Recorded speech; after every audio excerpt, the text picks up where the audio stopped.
Many people have practiced Qigong for years, but still don't see the result they want. One of the key reasons could be that they don't pay enough attention to the structure of softness. Well, Qigong is an exercise of softness, but within the softness, there's a structure. And if you don't get the structure right, you'll not be able to get the results you want. And worse still, it may result in you going or following a wrong structure, leading to harmful results.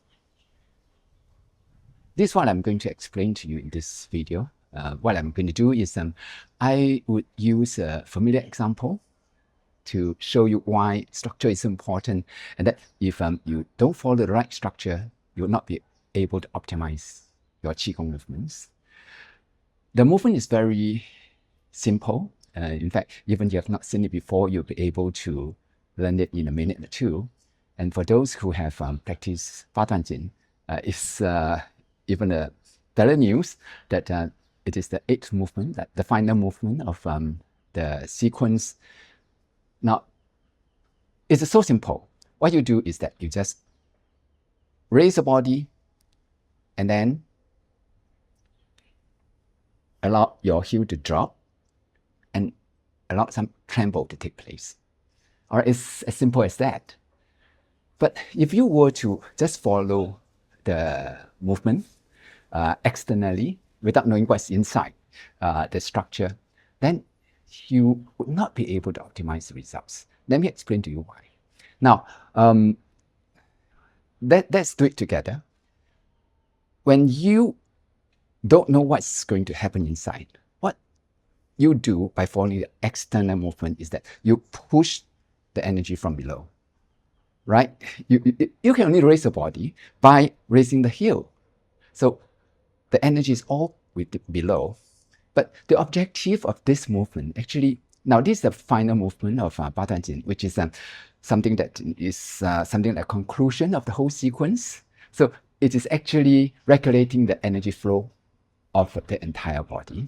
And so what it does is that you extend your body so that your spine, the vertebrae are all loosened, and then your internal organs are all hanging so very loosely, so that when you tremble, then energy will be able to flow through it.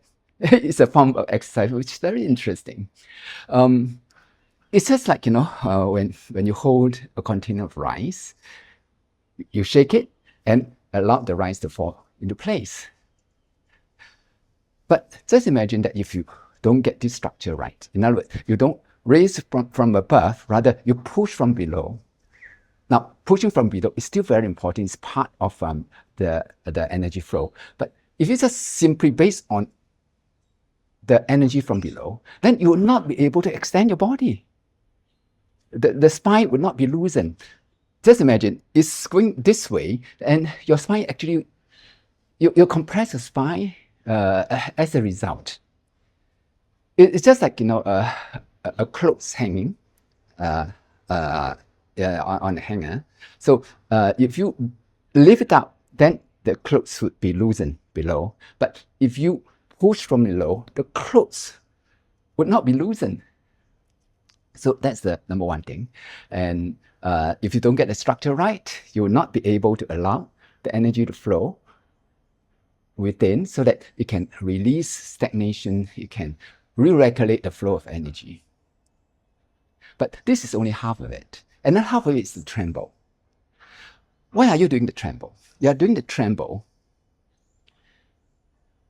so that there is a vibration below. And this vibration would send a wave of energy up into the internal part of your body. And that's how it goes through the gaps between vertebrae and also between or among the internal organ. But when you can do it very gently, then the energy will be flow freely and gently massaging the internal organ and also your spine. So it is going to create a very different impact onto the regulation of your entire body. And that's the reason that when we are dropping the heel, you don't drop it altogether. You drop it halfway and then. So as to how high you're going to raise and how low you are going to stop halfway, it depends on yourself. You have to feel it. It's very individual. Somebody you have to raise higher, somebody you have to raise lower. But you feel it when you feel the gentle flow of energy going through your body. So this explains why it's so important that you must understand, what's going on, the structure that allow your Qigong exercise to help you and allow the movement to do the service for you. Softness is not collapse. Structure is not rigidity. If you can balance the two, you'll be able to achieve the best results you want. It happens not only to Qigong, it happens to everything that you do.